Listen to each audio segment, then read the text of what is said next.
Saints doctors can. Oh, nice. Making We're it off to a rain. good start. Already speak and spell. Thomas, hit that intro. Barstool Mincy of Barstool Sports here. I'm good friends with the Saints Happy Hour podcast, but I'm going to let you in on a little secret. I'm really just friends with Andrew Hughes, so I support him because I feel sorry for him. Good dude, but way too bougie to take seriously when it comes to football. Sean Payton would have done illegal things. Don't tell me I'm wrong, because you know it's true. Ralph? If he was an NFL GM, a team would never win a freaking game. Trade this, sign this guy. Awful ideas and armchair quarterbacking, full-blown panic every show. Marcus Marquez Callaway. With Dave, here's the key. When he talks, just mute or fast forward 5 minutes.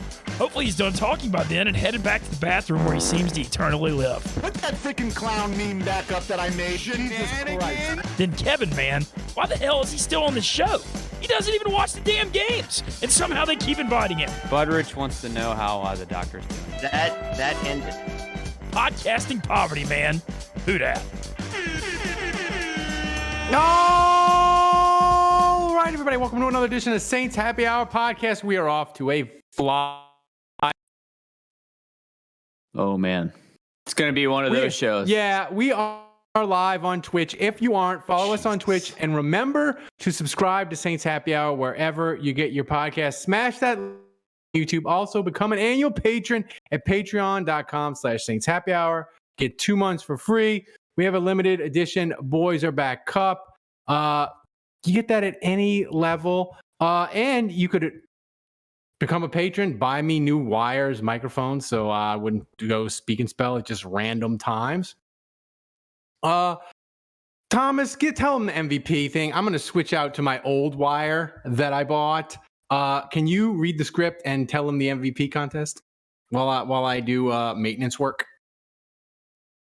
Yeah, guys, our off-season MVP contest is underway. Anyone who donates any amount during the show each week gets entered into one of our drawings on April 17th, so you don't have that much time left, and gets 2 Saints season survival marks for 2023 season. Lord knows you will need them.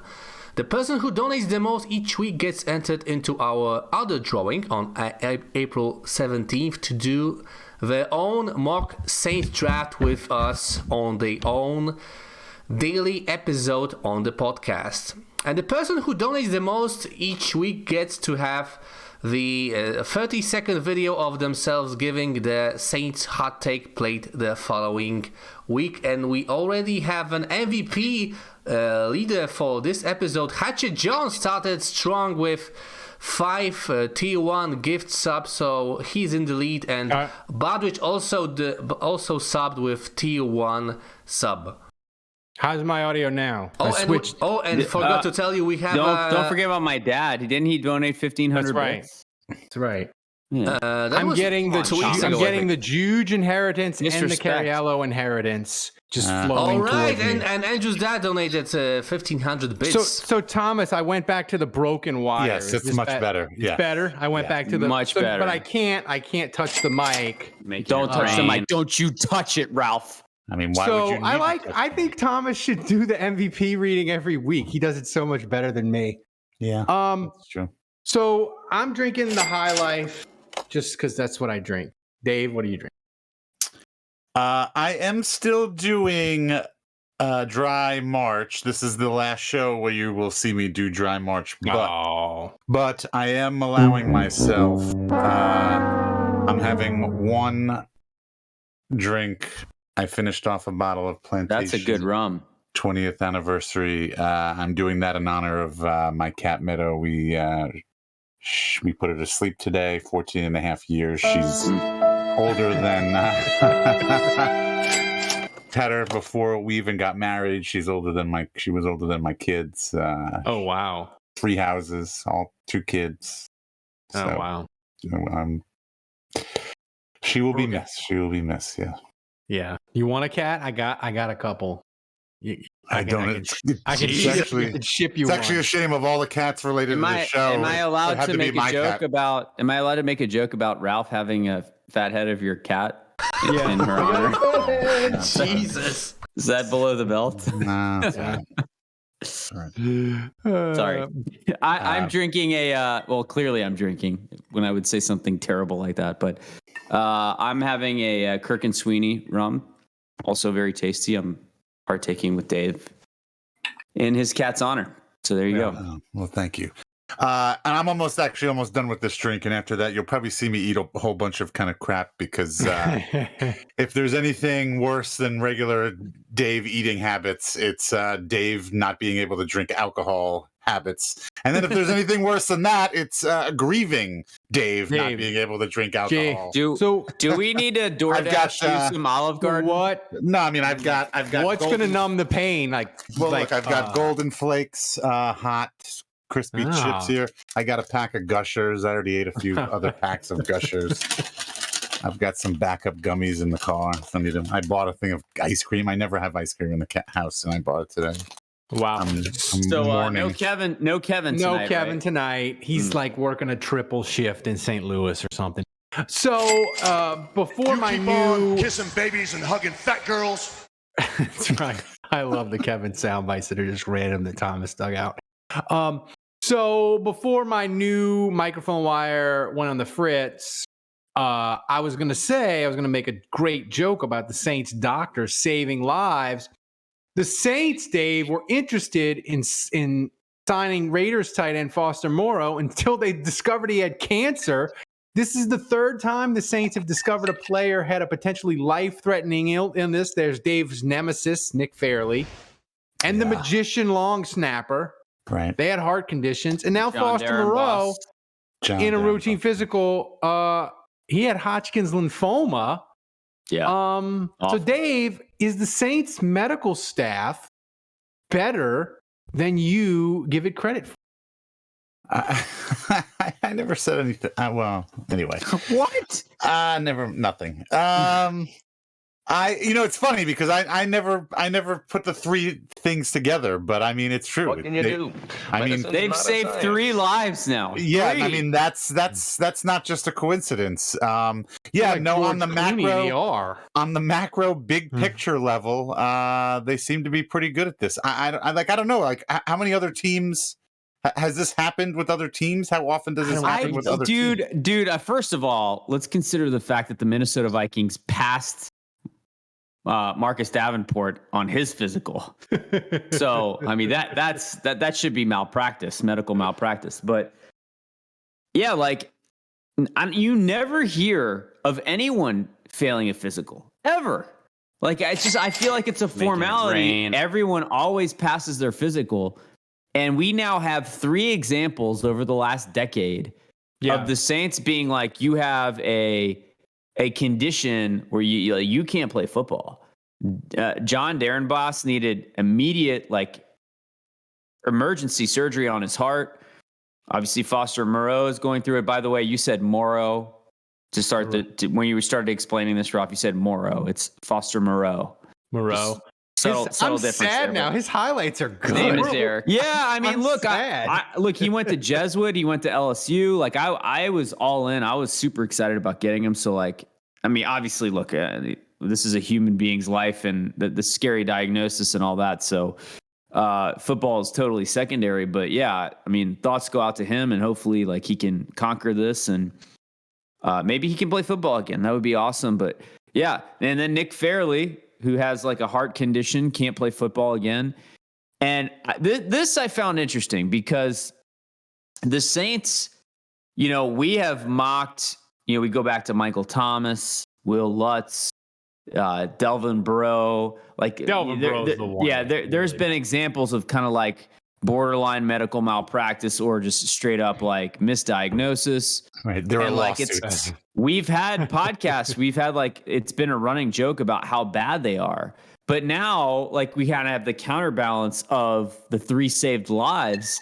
And then I found this out courtesy of Jeff Duncan, the illustrious New Orleans personality in the media.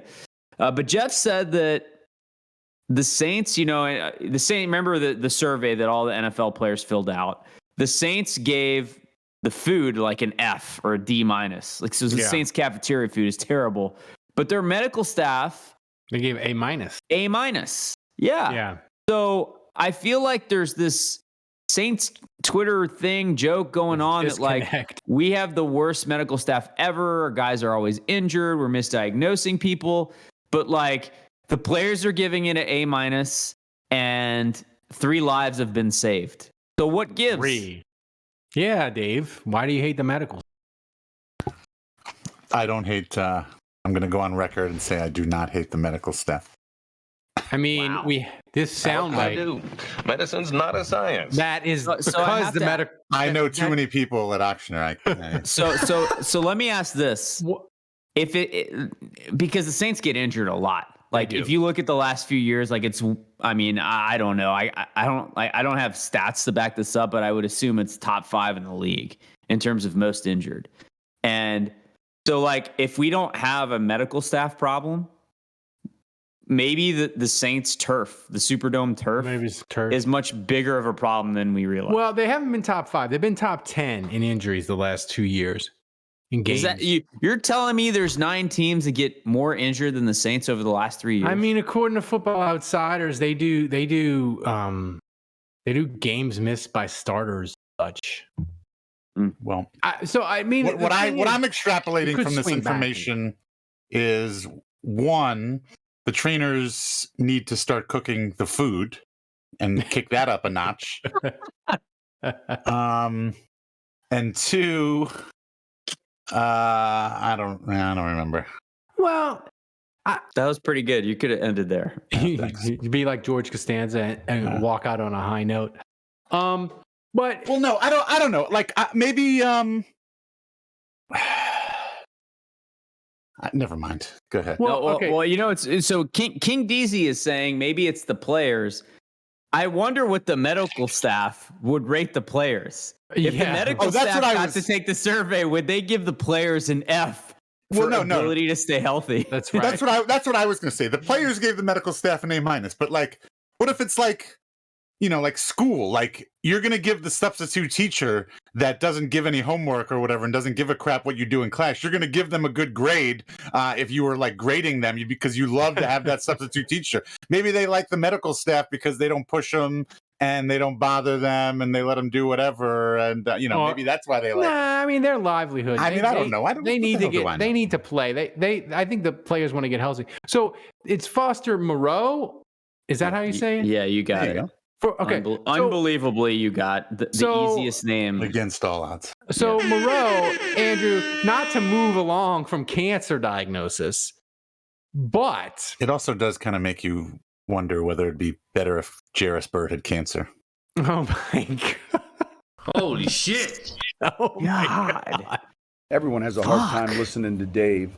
I mean, a broken back wasn't enough for Dave. Jesus, he wanted cancer. Man. He wanted out of that contract bad. Look at the worst way. But what I was going to say, Andrew, is the Moreau thing was weird because he visited Cincinnati, he visited the Saints, and then Austin Hooper signed for like $1 with the Raiders. And I was like, that's weird that Moreau hasn't made up his mind. But here's my thing. Cincinnati picks 28, Saints pick 29. Neither of them got him.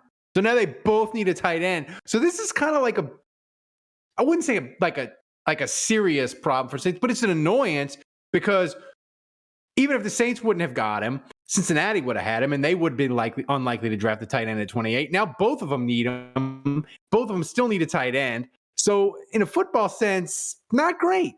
Not great at all. Well, I don't know that the Saints need a tight end so much as they need like a contested catch red zone guy. Obviously, they signed a receiver today. Read the rundown, goddammit. That's next. All right. My bad. Read all right, I won't talk about that. Are we not there? We're not. We're almost there. We're almost there. Nice segue that I just set you up for. But that's right. Yeah, I don't know that they need a tight end. I mean, Juwan Johnson is.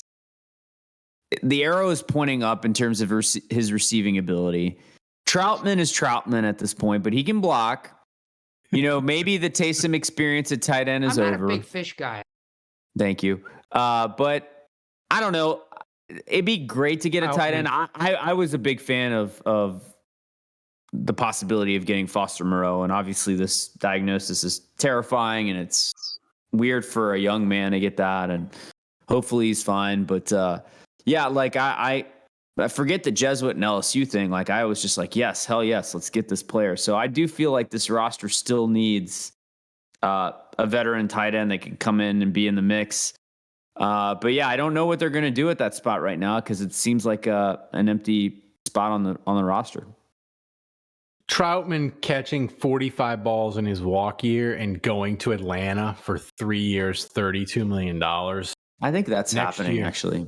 Probably. You just spoke that into existence. I just spoke that into existence. Yeah. Well, that's good because the Saints actually, Dave, today signed a former Falcon in Bryan Edwards. And he is not terrible 2 years ago. He was pretty good. With Atlanta, he did nothing. But Atlanta, they just might not know how to throw the ball. I'm excited, Dave, as I said on the Breaking News podcast earlier today with Andrew, I'm excited to have new third and fourth and fifth receivers to disappoint me. Get rid of Traquan, get rid of Marquez Callaway. I'm excited to have this new guy disappoint me. Yeah, so what? This guy played for the Raiders last year, so we're just Atlanta. He played for Atlanta last year. Yeah, he was a Raider 2 years ago. He really didn't play last year, for being honest. Yeah, he didn't. Was he injured? No, he had like 3 catches for 15 yards on the season. So he wasn't good enough to play for Atlanta? He was not. That's correct. Now, I mean, their quarterback was Marcus Mariota, and I mean, they were averaging like, I'm making this up again, this isn't based on fact, but they averaged like 84 yards passing a game. So what did we average? More than that. Like triple. Like triple that. Yeah.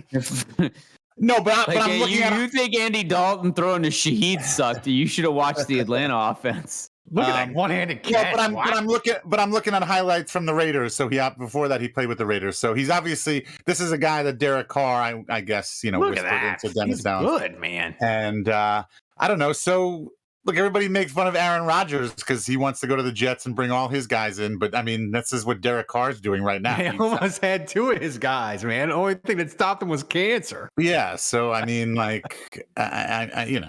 that's what we're doing here. But I mean, that's fine. If Carr likes him, if he's got chemistry. Thomas, you only could find like 3 catches of him. It's just on a loop. The only thing that's kind of sad, quality, man. With shitty quality. The Falcons take Caden Ellis. They take on Yamada, and we take freaking Bryan Edwards. This doesn't seem like a very good trade. Over under Edwards catches for the season, Dave, 9.5. Over. I mean, maybe not by much, but I'll say over. Here's the thing. I mean, like, where is he at? Where is he at? Thing. If you pick the over, that means Michael Thomas is out for the year again, most likely. Yeah. Look, I mean, I'm just going to be honest with you. I'm not. If Michael Thomas plays one down, he will have exceeded my expectations. I am setting my Michael Thomas expectation. I don't know. He had that awesome game against the Falcons last year. I am setting my Michael Thomas expectations in the basement. Not even on the floor, not even the subfloor, in the basement, okay? October, it says 9 catches would be more than Traquan. He can do nothing but impress me.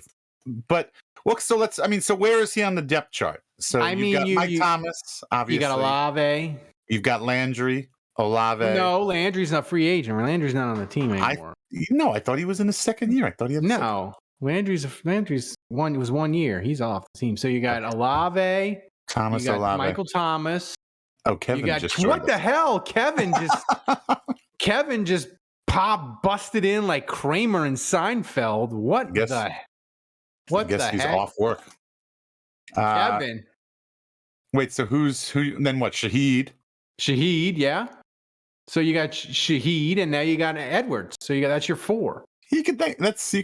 You can get more than 9 catches. Kevin, I thought you were working tonight. I was, and they feared they didn't want me getting overtime, so they sent me home after. God forbid they pay a living wage in St. Louis.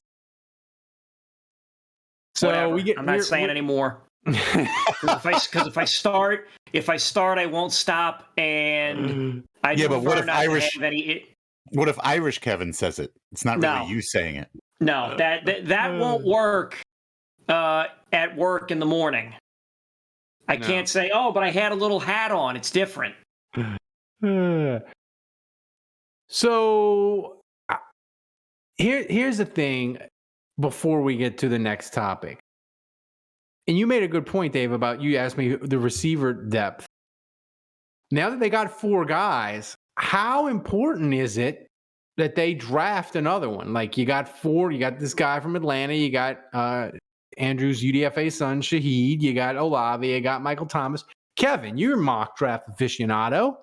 How important is it that they draft a receiver? And if they pick one in the 3rd round, the mock drafts that I've done with you, every time I mention receiver, you make this horrible groaning noise because they're all slow and small and terrible.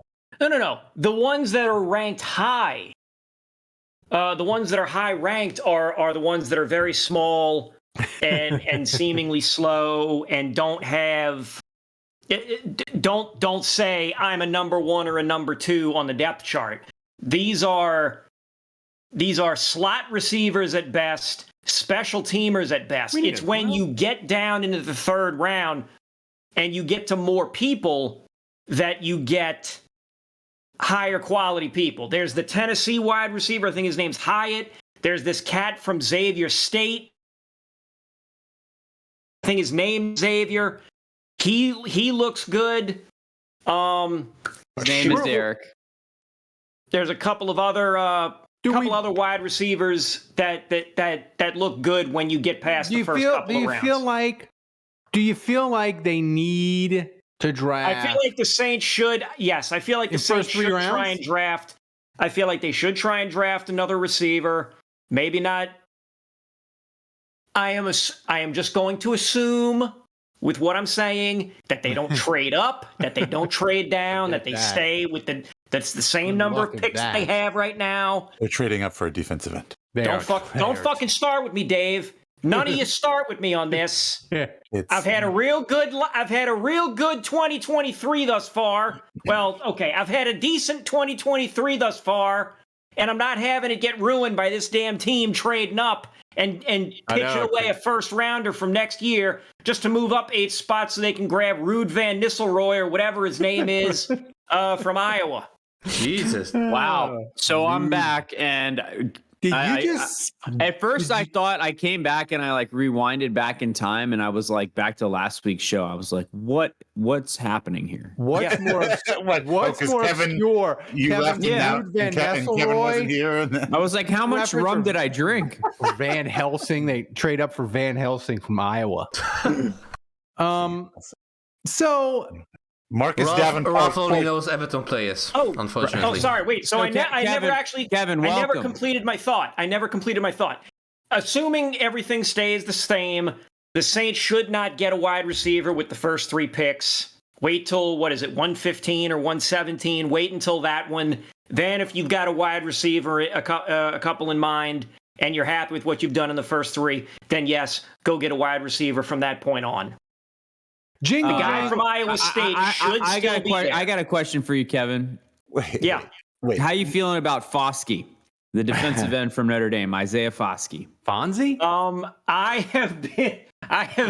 have not seen too good of vibes on him getting drafted at a certain point. But I'm only saying this based off of mock drafts and what the grade gets thrown out. Just so you know, I mean, I'm giving you a little intel. I'm giving you a little sauces. I'm just gonna say it. Saints like him. Yeah. Okay. He's got a strong joke Raz. Foskey. Yeah, he's got a 9.59 Raz. He's a high producer. Right. He had 22 sacks in the last 2 years. Marcus Davenport crawled and Payton Turner walked just so this guy could run. That's right. That's right. So here, Dave, the problem with drafting bad defensive ends is you need a defensive end.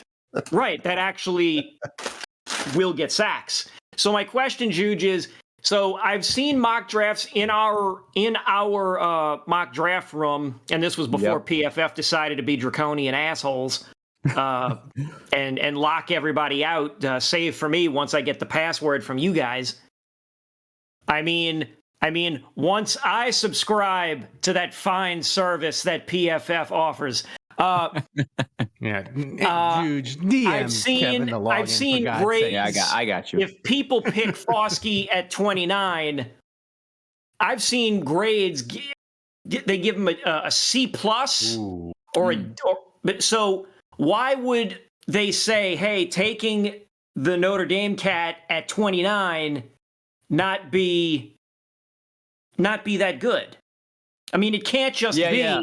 No, it can't just be, oh, you're not taking a defensive interior or a cornerback. There's got to be a reason, because I've taken edge defenders in mock drafts, and I've got A's and B's. Yeah, no, it's interesting. So he's the kind of player where like his RAS is off the charts, right? Measurable. So like he has the height, he has the weight, he has the production in college, 22 sacks in 2 years. So you look at that and you're like, well, what's not to like?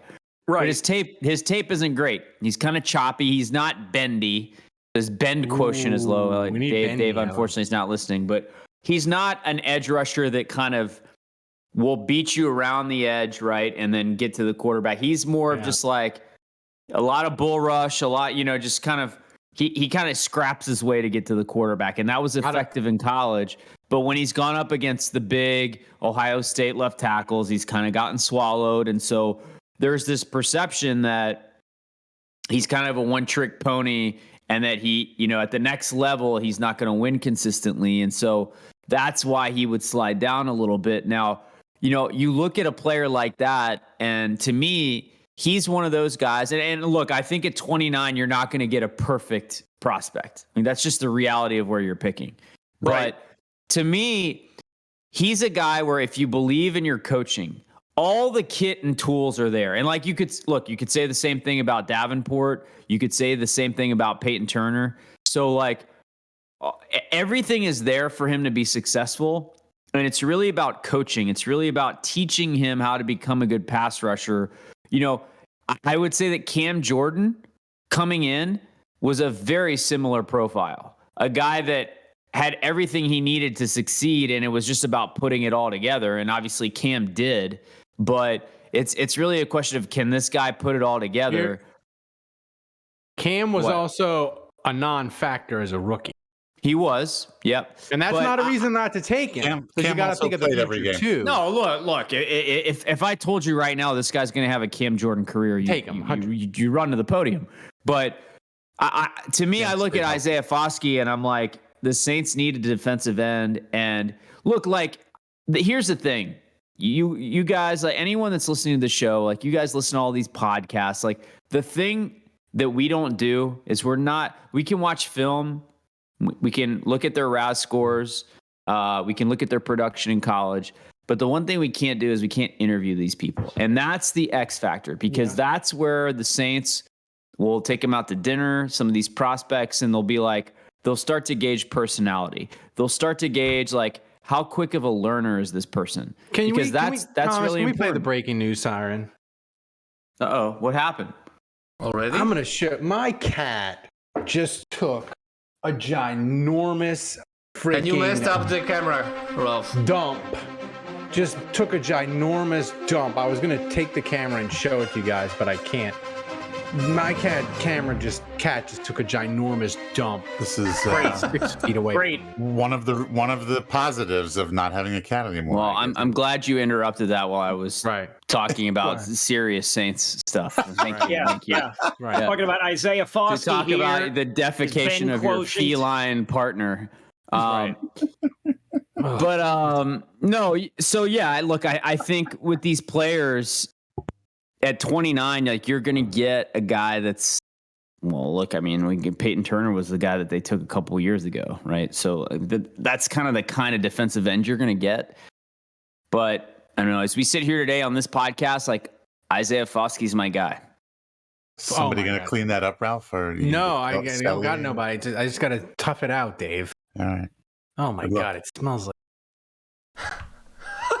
Smells like shit, doesn't it? Smells like Davenport's 2022 season. So listen, get the cup jingle jangling for the MVP competition. Well, first of all, I got to ask. So, Kevin, what are you doing here? I thought you were out. All right. You missed this part of the conversation. His employers didn't want to pay him overtime. Oh, okay. Right. So I was there just 1 extra hour and told to go. Yeah. Yeah, I was about to use that joke, Octoberist. Thank you. But I was going to ask if it was like a quantum leap thing where Dave transposed into your cat, and that's why your cat took a dump on the desk. That's right. Just Dave. That was really me. Yeah. The worst bathroom break we've ever had in this podcast history.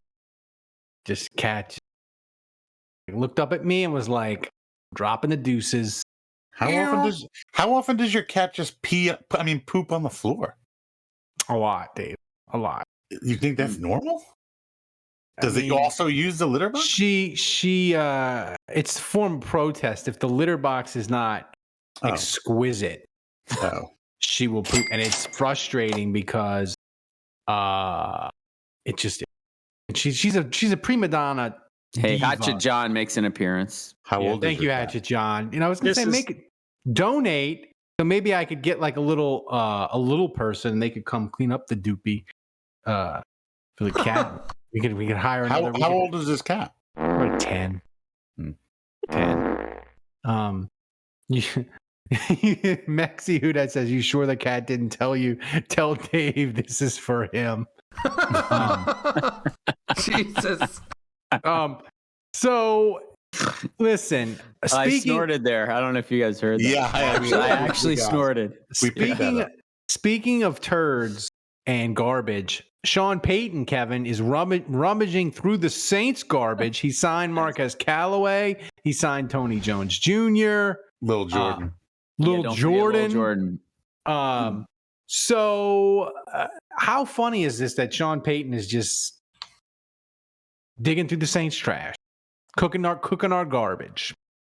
I mean, he'll get something. Cooking our garbage? What does that mean? Explain this to me. That's from Uncle Buck. He's cooking our garbage. He'll get something out of these guys. I think it says more about He won't.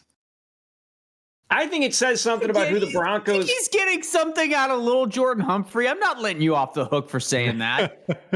We listen when the time comes for the season predictions. We'll double check the timestamp on this. Yes. So I need to be reminded to make a prediction here about Lil Jordan Humphrey before the season starts, and we can come back to it next year.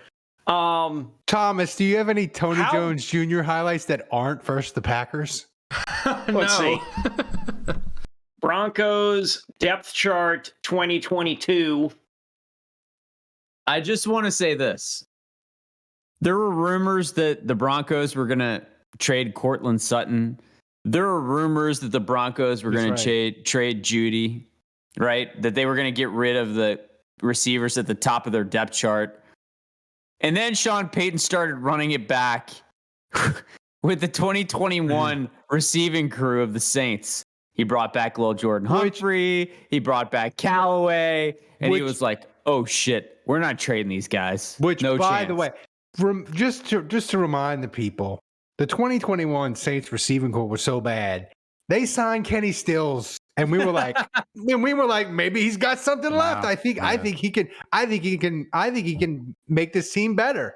How close is Sean Payton to adding Kenny Stills to the practice squad? Ooh, I mean, real close. Maybe he's calling up David Patton to be a wide receiver. Really coach. close. He likes the room, Andrew. He likes the room. Look. What's Willie Snead the fourth up to these days? Look, Tim Patrick, questionable. KG Hamler, questionable. Kendall Hinton, questionable. I mean, first of all, who are these? Hinton is the guy that played quarterback against the Saints.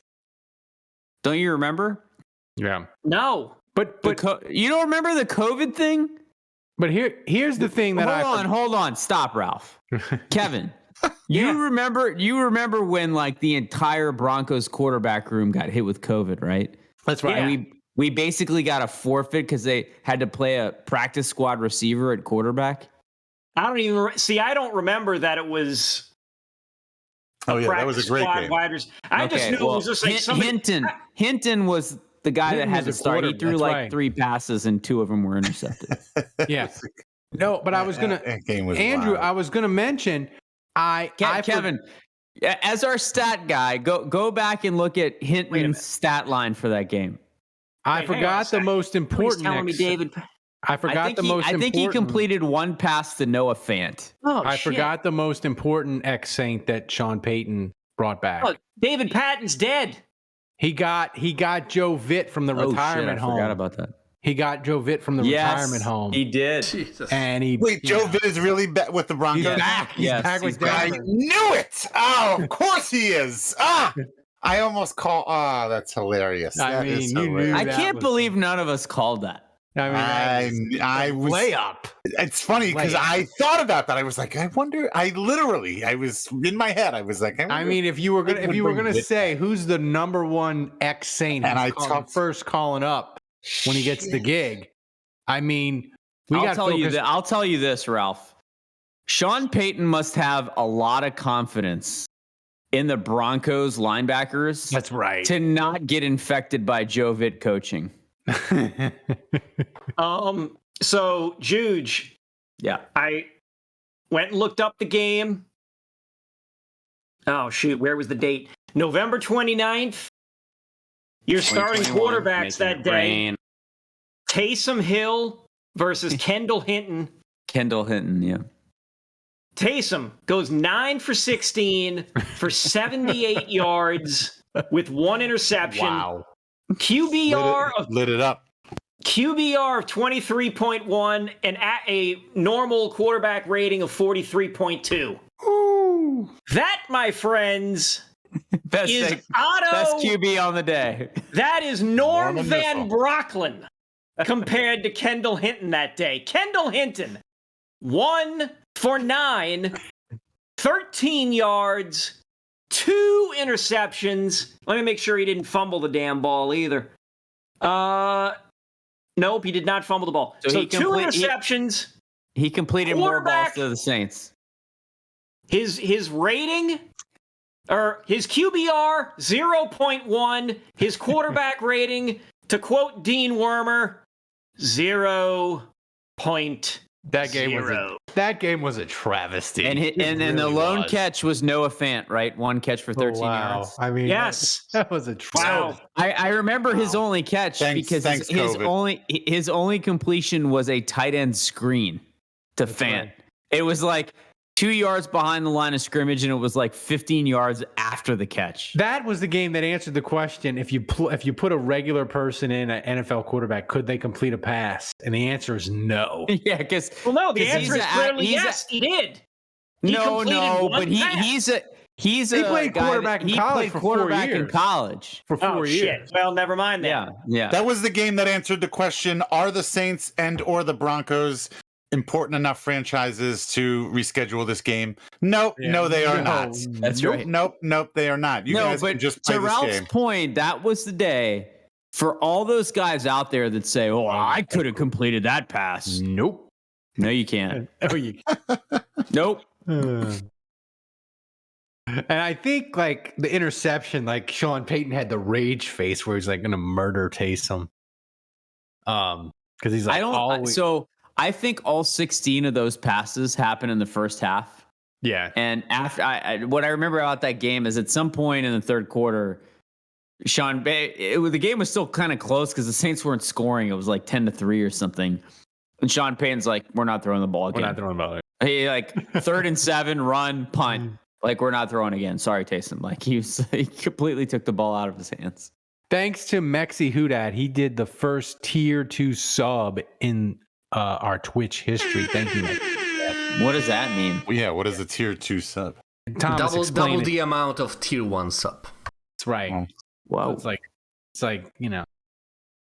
significant money. Thank you, Mexico. I will use it to get a better microphone cable than the one I just bought. I need like gold plated or go back to the old cable. So Thomas, give us an update on MVP contest before we get to the next topic. So as you said, Mexi Huda just gifted a tier 2 sub, and the MVP leader is Hatchet John, still with 3,000 bits right behind him. Andrew's dad and Mexi Huda in third place. And bidding war. Come on, let's get in a bidding war. Mr. Juge, Andrew doesn't need any inheritance. Give it all to me. Just come on. Wait, hang on, real quick. Juge, Taysom Hill attempted 4 passes in the second half that game. He completed one of them, and it was in the fourth quarter, and it was to Mike Thomas. He was incomplete on the other 2 and threw an interception on the other one. So only 4 pass attempts in the second half entirely. I can only imagine what Michael Thomas must have been like in the huddle. Like, man, you guys are ruining my stats. Okay, sorry. There you go, Ralph. That's good stuff. No, that's true. So here's the thing that was a topic this week, and the people on Saints Twitter were just savaging me, but I was screaming back at him, and I said this: the win totals came out for different casinos and online gambling sites, and the Saints win total for Las Vegas was 9.5, and that is ridiculous. Wow. The Saints win total in 2018, where their roster was the best roster in the NFL, was 9.5.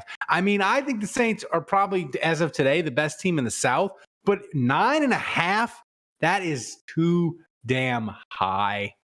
That actually gets me excited. I don't know. Vegas always too rich for your blood, Ralph. Yeah, last year it was 8.5, and I thought it was a little bit kooky. 9.5. Well, let me ask you this: if Atlanta trades for Lamar Jackson, do you think Vegas moves that line? Yeah, they'll move it to 9.5. It'll go to 9.5. It is at 9.5. No, Falcons will go to 9.5 too, I think. So I'm asking. The Saints will probably go down. Yeah. That's what I'm asking. Yeah, probably go down. Probably go down 8.5. Probably go down a game.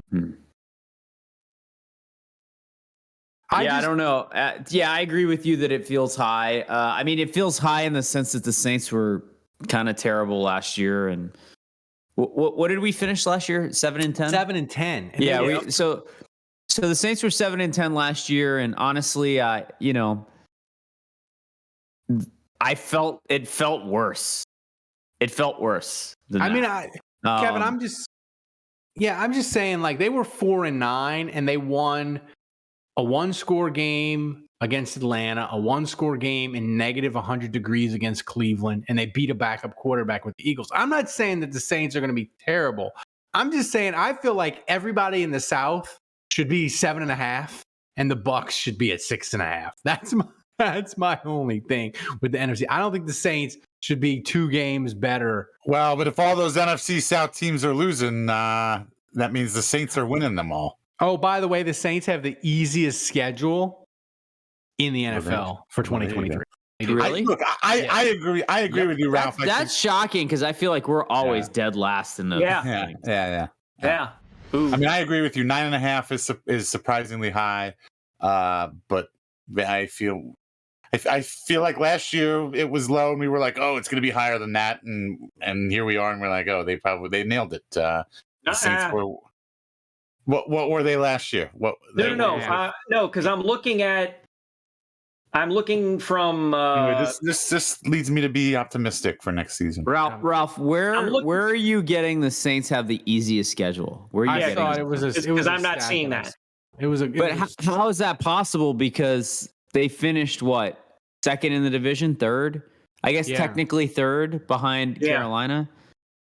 Yeah. How would Atlanta have a harder schedule if they have a fourth place schedule? Atlanta has the easier schedule. Okay, so Ralph lied. Basically, it was. I saw it. I saw it. Go to Nick Underhill's Twitter feed. I think I saw it on Nick Underhill. It was a graphic, and it had like the win total, and it was the Saints, and they were like the easiest schedule. I swear to God, I saw it. Well, somebody back. look, I'm looking at eat, drink, sleep, football. Well, that sounds legit, Yeah. Kevin. Jesus. Listen, if you type up NFL strength of schedule 2023, they are the top response or the top answer on Google. So actually, okay. Well, okay, hold on. Yardbarker.com says the Falcons forget have easy Yardbarker. schedule. Let's go with the first thing that you found. Where do the Saints rank there? 31st. So Ralph Who's is not 32nd? Atlanta? Yeah. Okay. So Ralph is not like Ralph's not. It's close. It's not It's right. in the ballpark. Not right. Yeah, The it's in the Saints do ballpark. have The second a one. very easy It's schedule. the penultimate. It's all the NFC South is the bottom four. Right. Except for Tampa. who won. Falcons, Saints, Texans, Colts, Titans, then the Panthers. Jesus, boy, if you're in the South, period. You're good looking good. Well, I mean, I think strength of schedule is based on how the teams did the previous year. And if you're in the NFC South, you're playing all the teams that were in the NFC South. Ergo, your schedule's easy. Yeah. Yeah. Yeah. No, but the point still stands. I mean, the Saints, they have, I mean, as easy a schedule as you could hope for. I mean, you play in the worst division in football, and you get to play the second worst division in football, all the teams in it. Now, maybe the Colts will be better if they get Lamar Jackson. Maybe Texans will be better because they draft a good quarterback. I don't know, but I mean, Ralph, I will say this. King DZ in the comments right now is saying Ralph saw it on Facebook. Has to be true. It has to be true. King DZ, you take that back. That is insulting. I have been telling Ralph for years that our demographic is strongest on Facebook, that if he spends time there, we will get more interaction, we will get more listeners. And Ralph refuses to use Facebook. He continues to go on Twitter, despite my advice about what's best for our show. So to be fair, take it back because he doesn't go on Facebook. That is exactly true, Juge. But I will say this: Elon Musk is trying to single-handedly drive me off of Twitter. I can't vote in the polls because I'm not going to pay. My tweets won't be in the For You tab. I'll be able to get. I'm losing my blue check mark. I'm going to get hacked because I can't do like double verification. So maybe they'll drive me back to Facebook and I can finally start talking to my mom again. Jesus. Brother, let me tell you something. Facebook ain't it, brother. Facebook ain't it. You'll be wanting to commit seppuku before you know it. Switch to TikTok. Says, come to the olds on Facebook, Ralph. TikTok is going to be banned. So let's go find Friendster again. In the chat, I just got a link from Jason Champagne. What's up, buddy? By the way, hey, Jason. But he confirms what you found, Kevin, which is that the Saints are 31st. Falcons are 32nd. Yeah. So my son said something really mean to me today. He said, Dad, Ralph is the most old-timey name I've ever heard in my life. Is that really? I mean, you really say that? Because he's got a point. Facts. Yeah. I mean, it You is. fucking Nobody nailed is it. named Ralph. Yeah, I know. They're not making Ralph. They ain't making Ralphs anymore. No, they're not. Ralph, what was that Saints tight end whose family savaged you and said, I at least forgot. you're not named Lamp? Ralph? Was it Lamp? I love Lamp. No, it wasn't Lamp. Was his It sister? was like it was like Van something. Yeah, his sister just savaged me. Van Helsing. You guys don't remember this? Yes. Yeah, the linebacker. Yeah. No, he was a tight end. Van something. Van Noy? No. It was Van Landingheim or something. No, Van. Oh, you mean the Saints one? Okay. Yeah, the tight end. Anyway, Van Ralph Nistelrooy. joked that it sounded like Vanderlaan. Ralph joked that it sounded like a guy that kidnapped a woman in Barbados or something, and threw her off of a yacht. And his sister came up strong. Yeah, the sister retweeted that, with the comment above it and said, "Well, that may be, but imagine being named Ralph." I mean, from the top rope. That's it. It is. It's accurate like as the AI. dodo bird of names. Yeah. It is. I guess like probably the name Ralph probably peaked in like 1904. That's right. I mean, you know. Actually, I'll research that. Yeah. Can you research that when the name? Do they have that on the internet when the name Ralph? Yeah. peaked? Have I ever told you guys about naming my son? Have I ever told this story? I don't know. Not that All I right, can remember. I'll tell it real quick. So Octoberus has a really interesting question. Ralph would rather just. Ralph is the worst. He's What the fucking worst. What the He fuck, is the Ralph? fucking worst. I'm not Jesus. listening. He's not. Jesus. He's not the fucking host, and he's got no idea. You know what? The hell's what? going Forget on. the story. It's not that good. Jeez. Go ahead, Ralph. Our Run your fucking listeners show. are more important than Juju's son. Come on, guys. Yeah. Octoberus wants to know: do you think if Jesus. the Saints draft Zach Kuntz, that women would wear a Kuntz jersey?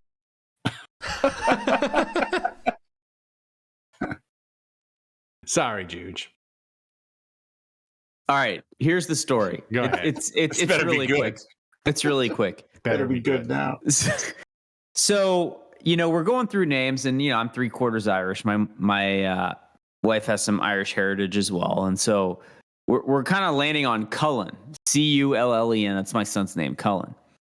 And we noted we're going through a book, and we noticed that Cullen is top 10 in boys' names for that year. And so I'm like, oh hell yeah! We're super trendy. This is awesome. We're so hip. And I had no idea why. And we start telling people, hey, what's your kid's name? What's your kid's name? And we tell them, man, we're going with Cullen. And they say, oh, you guys are big Twilight fans, huh? Oh, yeah. And I'm like, what? What did you just say to me? No, I never watched that shit in my life. And come to find out, of course, that the vampire family in Twilight is the Cullen family. Uh-huh. Edward Cullen, I don't know. Anyway, we didn't really live that down for about 10 years. We basically got asked by people like, and you didn't. You guys are in You it. didn't bother to change it. You weren't. No, we realized after the fact, so it was too late. It was too late to change it. But finally Twilight kind of died down. But there was like a trilogy. There was like a 10-year period. We were just like, we're never gonna this is gonna be like Fast and the Furious. It's gonna go 17 years. You did not. We're never gonna live this down.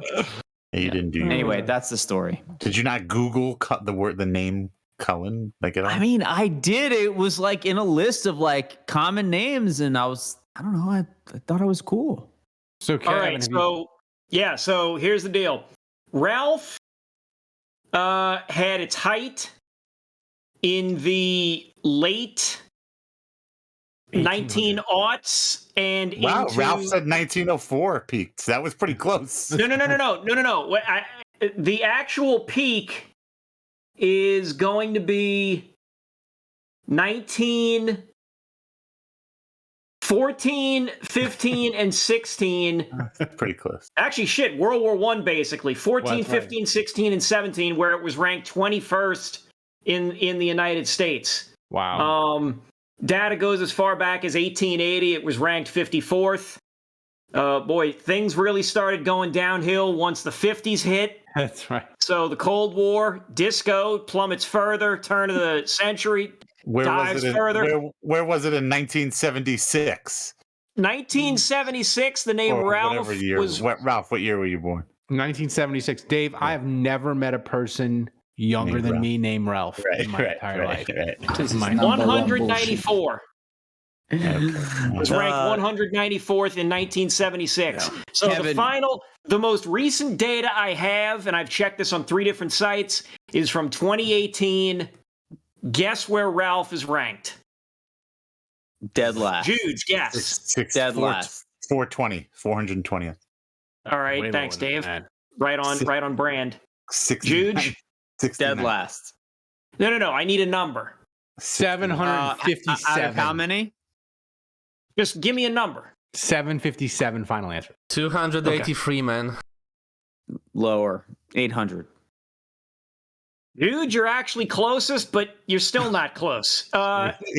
In In 2018, the name Ralph was ranked 951st. They probably have the list of the people that's like 4 people. Here's the real question: the name is pretty much our dead. resident, It's just dead. The name dies when Ralph dies. The name Ralph just dies. As our resident fantasy, or sorry, not fantasy, just mock draft guy. Yeah. Is there any player in the NFL draft this year with the first name Ralph? Yeah. Can we do an all Ralph mock? I'm on it.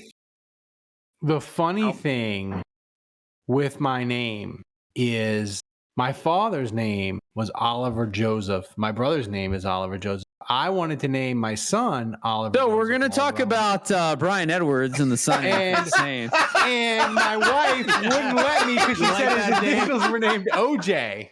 She wouldn't let him because his initials were OJ. But she was fine naming him. If I was like, why don't you just name him Ralph? I'm like, why would I do that? Why? Well, she put more thought into it than Andrew and his wife put into naming their son Cullen. She did a little more research. So wait, Andrew's dad says Ralph origin is Scandinavian for Wolf Council. Did you just hear him try to say Scandinavian? Did you hear that attempt? My God. Scandinavian? Yeah. Yeah. On brand. On brand. So, Thomas, give us an MVP update. Okay, so we had one new donation from Jason Champagne who donated 100 bits, and he said, 16 months subscribe. Has it really been that long on Twitch? Yeah, man. 16 months. Wow.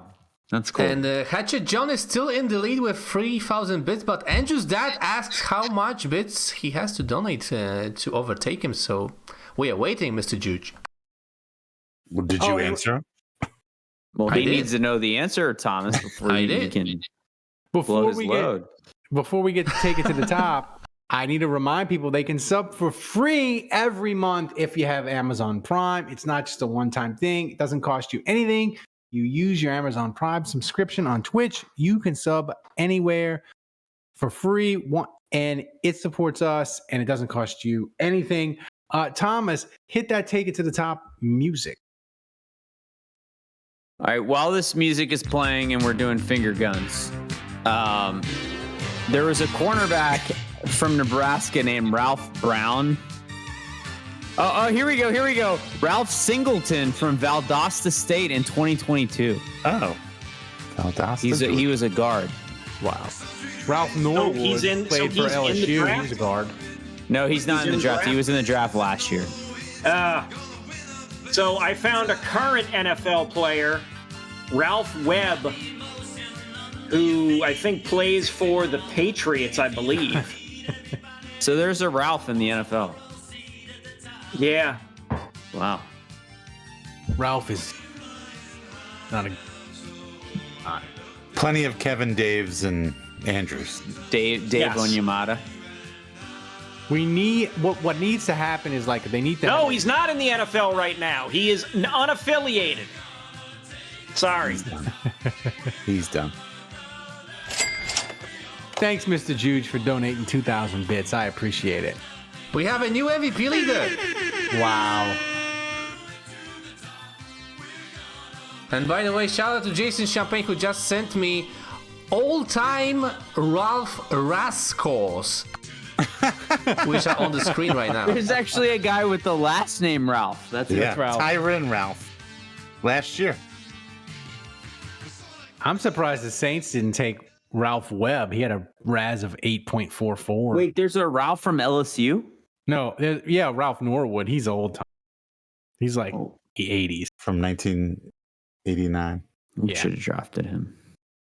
Ooh, Ralph Martini. That's a good wow. That could be like your stage name. His RAS was a 2. Dave is going to be Ralph Martini on April 1st, if you know what I mean. Yeah, Ralph Martini. Ralph Green from Indiana had a RAS of 0.16. What, could he not walk? Like actually, Ralph Green might be Dave's Ralph. How can you be a defensive tackle and have a RAS of 0.16? I mean, that seems impossibly in the Big Ten, man. You know what we need to do? I just realized this needs to be a thing. We need to like run the 40 and do the 30 cone or whatever, and we all need RAS scores. we need to do this. So can you be Butterich is our RAS expert, Jason Champagne. Can you have a negative RAS? Because I feel like if I did the 40 and the bench press and the cone drill, like there's possibly be less than 0. I feel like accomplished. So Thomas, hit us with the first question. Okay, first question from Budrich. By the way, I had to borrow some questions from last week. We didn't have that many this week, unfortunately. Budrich asks... Send in your questions, damn it. What is a doomsday draft scenario for the Saints in the first round? I guess that's a question for Kevin.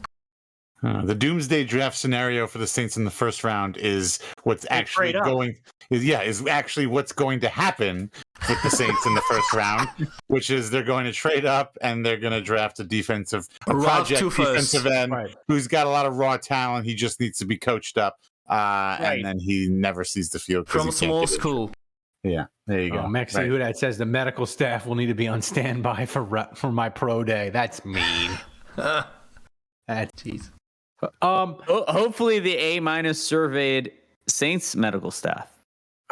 Maybe they'll save your life, Ralph. Maybe. I would say the doomsday scenario for me for the Saints is not that they trade up, because I know they're going to trade up. To me, the doomsday scenario is they trade up and they burn the 2024 first to get to like pick 16, 17. That's the doomsday scenario. I agree. Because here's the thing. Yeah.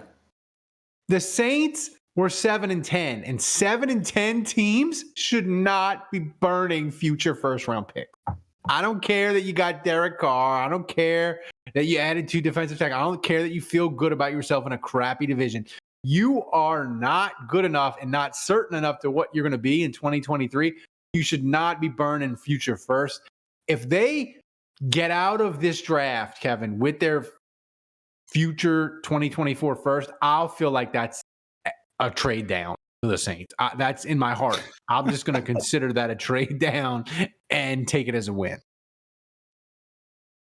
Well, whatever helps you sleep at night, Ralph. I like I said, just I don't want any trade up, none whatsoever. This is the perfect situation for trading down. Just stockpile. Just get guys. Here is one thing that I think could really give Kevin a fighting chance to get his trade down for the Saints. Hendon Hooker is becoming like a really, really hot property, and he may be a guy that a team would be like, I want to move to the late first round and get the 5th-year option. And that could be like really tempting for Saints, maybe. And that would make me look really bad because I said Hendon Hooker is not going to go in the top 2 rounds because nobody's picking a 25-year-old quarterback with a busted knee. So that would be exciting. Kevin could get his dream scenario and I could look bad. The podcast could be fun. Everybody could congratulate Kevin like he had a baby and they could just make fun of me. It would be a great draft day night all around if that would happen. You know, it's funny. It's funny that we're getting asked about the worst case scenario for a draft because we have lost all perspective because none of us were born in the 60s and 70s. Oh my God, yeah. And so like we don't know what that's like, but like there was an era where the Saints traded their first round pick to get a dude that couldn't play anymore because he was too injured. There was an era where the Saints drafted a punter in the first round. Like I'm just saying, like that those things happened in the 60s and 70s. So I'm just saying. And Ralph, your camera is looking beautiful, by the way. Yeah, he's great. He's gone. I think he's just done. I'm back. Disaster. I'm back with lower quality. That's great. No, I was going to say, like real life. The Saints one time, if this happened today, I think Kevin would just drop dead. The Saints in 1973 They had the second overall pick, but they had Archie Manning. So they didn't need a quarterback.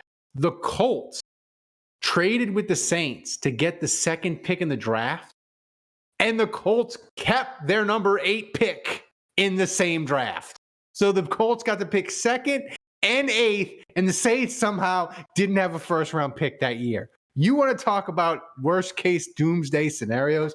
So who did the Colts take with those 2 picks? They took Burt Jones and someone else. Burt Jones, a quarterback from Miller. And oh, by the way, he was really good until his back. The 1970 Saints just got fleeced by the Colts over and over and over again. It was just, I think I need to get like Mike Detillier or somebody from the 70s that's around still that can talk about like the Colts, like they abused the Saints. Like it should have been a felony. But anyway, Thomas, what's next? Okay, next question. Which national media member would you get the most enjoyment from eating Nick their Wright, final words answer. and getting nationally embarrassed? And that's a question by Saints Rabbit. Albright.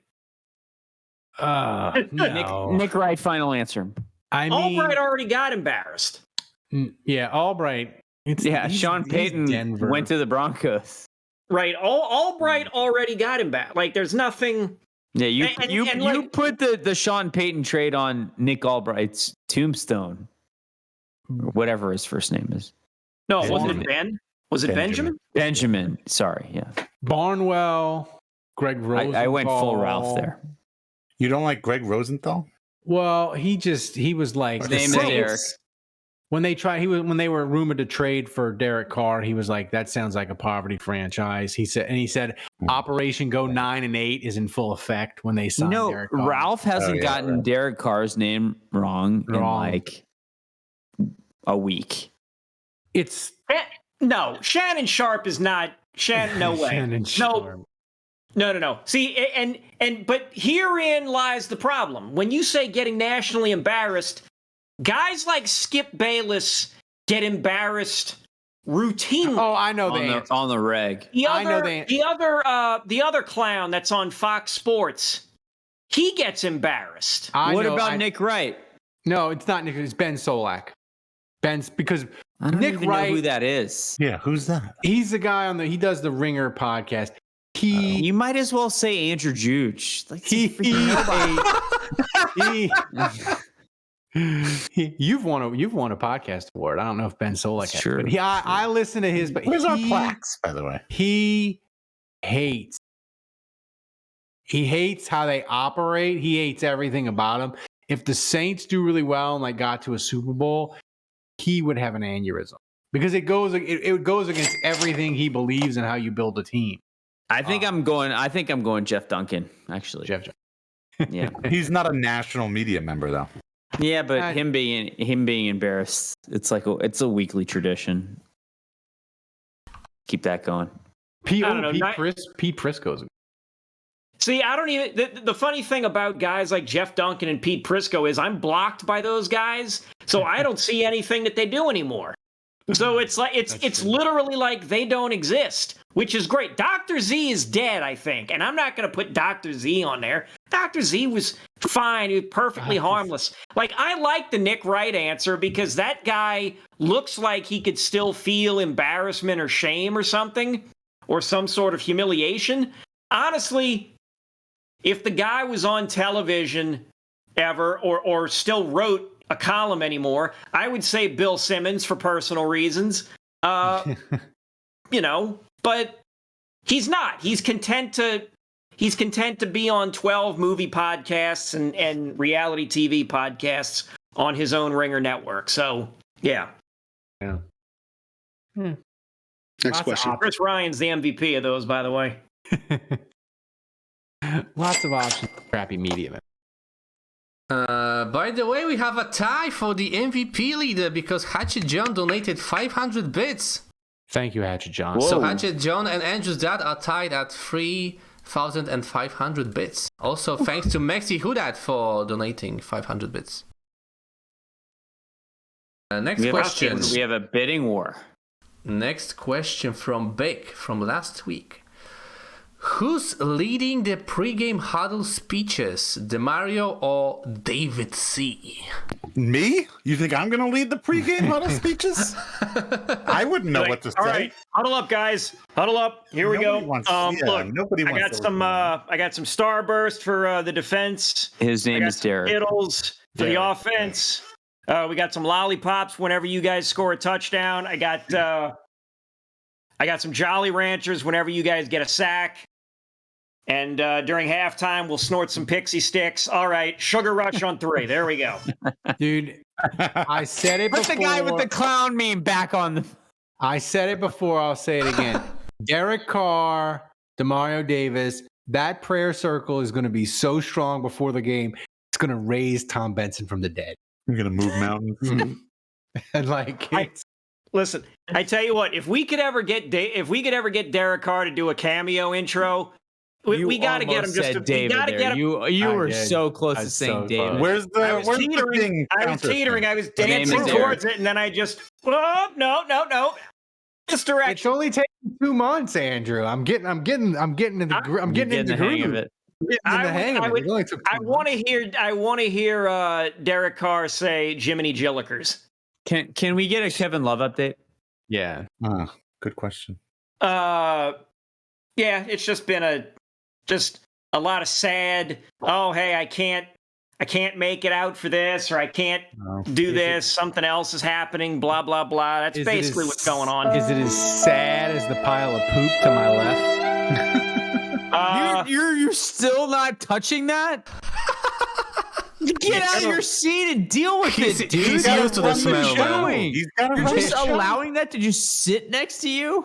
He's got to run the show. Well, what happened was that game we got I mean, I gotta be a good host and ignore you and just plow through. Yeah. I can't be cleaning up. I can't be cleaning up poop. He's dedicated, guys. I'm dedicated. I'm not just gonna, I hit the wrong button. Do we have a new leader after that donation? I thought I had the diddly poo. No, we are tied again. Your dad and Hatchet John are going back and forth. No, 100 for 100. No, Lafredo, the cat poop, the cat turd is not a family heirloom yet. It smells like old s'mores and salmon. Old s'mores? That's what somebody in the chat. Next question. Yeah, please. Next question. Plowing through and not cleaning up poop is Ralph's calling card. That's mean, Mexi. Do that, but I'll let it slide because you've been donating tonight. Okay, final question from Saints Rabbit, right before the show. Of the remaining free agents available, which one offensive and defensive players would excite you the most if the Saints could sign them? Asks Saints Rabbit. I'm gonna have to pull up a list to even. Yeah, I'm about to do the same. I know it because the fun we'll have. Yannick Ngakoue. Defensive end. Final answer. I love that Ralph gets that name. Nailed it. I have it in the holster. Bobby West, Seahawk, King DZ. Can't sign. Ooh, Puna Ford. That's a fun one. Yeah, Puna Ford is nice. I'm gonna go with offense. Offense, I'm gonna go Odell Beckham, based solely on the fact that it's Odell Beckham and he went to LSU. And that'd be fun. Odell Beckham? Although I was tempted to say Teddy Bridgewater. Ooh, that would be something would happen to Jameis. That is the worst joke I've ever heard.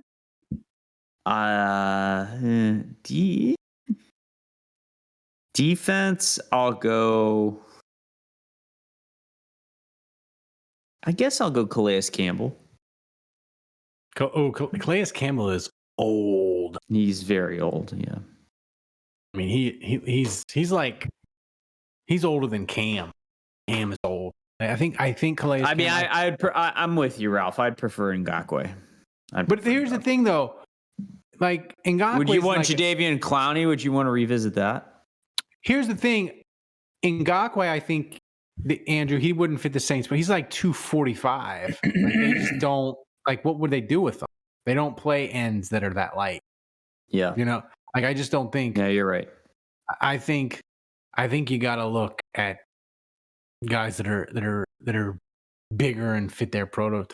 But yeah, like I don't want Bobby Wagner. What about Clowney? Would you want to revisit Bobby that? Wagner already signed a contract.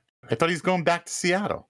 Yeah, he is. yeah. Ozman just said it. Clowney would be fun because that is one of the all-time misses on this show. We literally did a show celebrating Clowney becoming a Saint, and he didn't.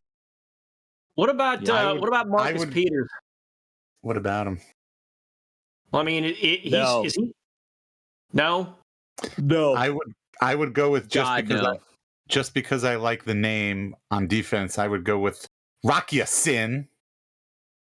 He's a corner. He's a Raider. Rocky Sin. We can just but I would pronounce it Rocky Sin. Fredo. Should we run it back with Eli Apple? Would that stop? No. October says maybe it's good luck your cat took a dump. Lots of bits. Yeah. Yeah, maybe it's good luck in Haiti. Here's the thing I don't understand about Ngakoue is, as October said, he's never had less than 8 sacks in any season, and he doesn't have does he have like off the field issues that we don't know about or like we're not aware of? Like maybe he's CD Deuce 2.0. He's not that good against the run. Dude, Dave, if he's getting 8 sacks, I don't care if he's not good against the run. Like sacks, like Junior Galette before he went crazy and took to the belt to the beach. He couldn't stop. He couldn't stop a run. Jesus. Yeah. Dalton Risner, not a sexy the belt man. choice. The belt man. That was one of Dave's. Dave did the collage of Junior Galette violence on the beach. Yeah, that got like 9 million hits on Canal Street Chronicles, right, Dave? Yeah, yeah. Miles, did you just say that Ngakwe's never gotten less than 8 sacks? Detective Dave. Is that that's somebody in the chat said that? Is that accurate? There you go. Just citing unreliable sources. No, I'm looking at his stats. I had to fact check that, and that is accurate. It is correct. Wow. That's crazy. So he sucks. And he's been on like 4 different teams. So that's weird. It's a weird. 5 actually. So, Thomas, here's a question from the chat. It is from Ozman. He says, would you guys want the Saints to be on Hard Knocks? Yes. They are one of 3 teams that are eligible. Yes. No. Yes. Yes. I want to watch the shit out like of it. we you know what, like Sean Payton and Mickey Loomis fought this for years. They were adamant, like, we don't want this, we don't like this is bad. But like, you know what, like they have fought the good fight for long enough, and like they need to fall on the sword. I think it'd be fun. It would be, you get Dennis Allen, you get Gail Benson behind the scenes. Like, I think it would be interesting to see the Saints behind. It would be interesting, but I will say this, and look, I don't think they're as dysfunctional as Arizona, but I watched Hard Knocks on HBO for the Cardinals this past season, and like Kyler Murray and company, like the culture that they had there, like it was low key embarrassing to watch those guys. They were absolutely terrible. Like it was of no surprise whatsoever that they were terrible, that they couldn't win a game. Except when you watch when they played the Saints, except when they play the Saints, because Andy Dalton was throwing picks. Yeah. So Thomas, do we have any more questions? No, that's all. That's all. So thanks to the questions got, and King Deezy says, God, I'd rather watch a toaster cook bread than watch DA. Jesus, man. Whoa. So do we have a winner for the thing? MVP? We are still tied, but we have video from last week also. Oh yeah. Let's watch that. Yeah. From October. So let's run the video. From October. While we're watching Hatchet John or Dad drop one bit, get yourself the win. That's right. Yeah. This is gonna. This is like. This is gonna come down to who has the football last. Yeah. So the video from last week's winner, October, is first video in horizontal, by the way. It takes a lot to deal with Dave every show, whether it's his terrible takes on Hail No Marys, sound, buddy. Come on. his Tulane homerism, his hatred for LSU, or of course brand. his bathroom break. They can Not hear very us. good. But sober Dave, it's just Man, too far. and he filmed it. He filmed it horizontal and everything. For sober Dave. Well, I don't think the audio issues are his fault. Isn't that? No. Who dat? Thomas. Only you guys can hear him. We can't hear him. Only No, you we guys can can't. hear him. Wait, guys. Well, no. Well, Jesus, Tom. what good Real does good that? beard on him. He does. He Nice looks like beard. Ning the Merciless from Flash Gordon. That's the Who nice was this? Go play it again. It Octoberist? takes a lot to deal with Dave every show. Yeah, Everyone's gonna be quiet. Whether it's his terrible takes on Hail Marys, his Tulane homerism, his hatred for LSU, or of course his live bathroom breaks. But sober Dave is just a step too far. I even named my March Madness bracket after sober Dave, and it's the worst bracket I've ever done. Anyway, guys, have a good show. Who dat? Who was that, Thomas? That's October. Octoberist. Oh, that's Albert. Octoberist, thank you. Sober Dave is terrible, Dave. Yeah, I agree. Look, I'm When you honored. record these videos, everyone speak louder. That's right. I'm You're not honored in a to have library, Octoberist. You can to yell. have a bracket named after me. But the good news is this is it. Next week, I haven't decided whether I'm going to. I don't think I'm going to be able to last that long. But I haven't decided whether I'm going to wait and have my first drink live on the show and just get totally. Oh, I just realized I'm on spring break. I'm going to be out of town and I'm going to miss Dave's re-entrance into the drinking world. No, I don't know if I'm going to be able to. Everybody, here's what I want. Dave's going to get plastered, and we're going to have a greatest hits of all the things that enrage Dave. We'll do 10 minutes on Nick Fairley. We'll do 15 minutes on the medical staff. We'll do what else? What else does Dave? Olive Garden. Hey, 10 minutes on Olive Garden. 10 minutes on Pete Carmichael. It'll just be a rage fest. Drunk Dave. That's what it'll be. It'll be Dave's greatest hits, angry version. Okay, so Thomas, All right, before looks like we have a stalemate. My dad and Hatchet John have agreed to a tie. Oh wow! So then Thomas, I was going to ask you to give us the final tally. EP, but Andrew just told us it's a tie. Yeah, Hatchet John and Andrew's dad with 3,600 bits, but Hatchet John's this is like eBay, guys. This is eBay. You got to get it in right now. Get the last bid in right now, quickly. 10 seconds before the show ends. I guess the rule is whoever donates donation is more recent breaks the tie, but just one bit even. Okay, so here's the thing, Thomas. Give us the roll call for all the people that donated. Okay, so thanks to Octoberisk, Purveyor of Awesome, Budrich, Who Dat Golfer, Jason Champagne, Maxi Who Dat, and of course Andrew's dad and Hatchet John for supporting the show. Thanks guys. Making it rain. Thanks for supporting. Thanking the show. And King Deezy just went nuts. Shit! Wow. So I guess you can throw that out the window because King Deezy has just donated 10 tier 1 subs. Wow. Which makes him the MVP. Hit the buzzer. He's like, wow, Deezy. Little Wow, March this is Madness. like Rain. This is like watching the Bills and the Chiefs in that championship game from a couple of years ago, and then suddenly the fucking Ravens run onto the field and score 35 points. Good Lord. Rain. And I won't mute the donation sounds. Just because. All right. For those that care, the Pelicans are up 32 on the Blazers. Making it See how we blow rain. this. Daddy made some money off of that tonight. It's not over yet. Unless you bet it.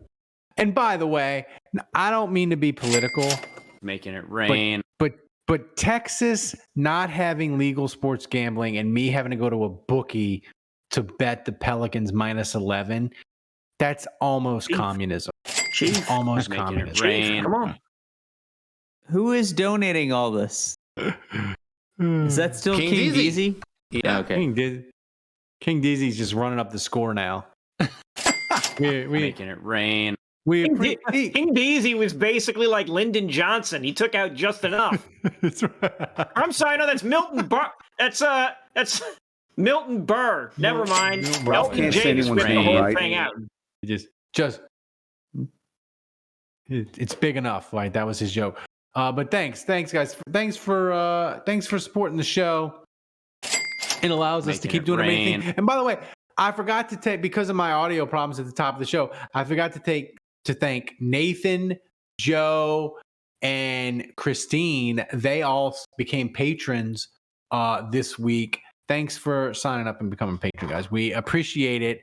As we cruise towards, we're getting close to back to our record. Exciting. Saints season's gonna be awesome. Drafts be here before you know it. So guys, thanks for listening and supporting Saints Happy Hour. Please go to saintshappyhour.com, become a patron, and support the show. We can't do it without you guys. Thanks to Dave. Thanks to Andrew. Thanks for Kevin for showing up unannounced.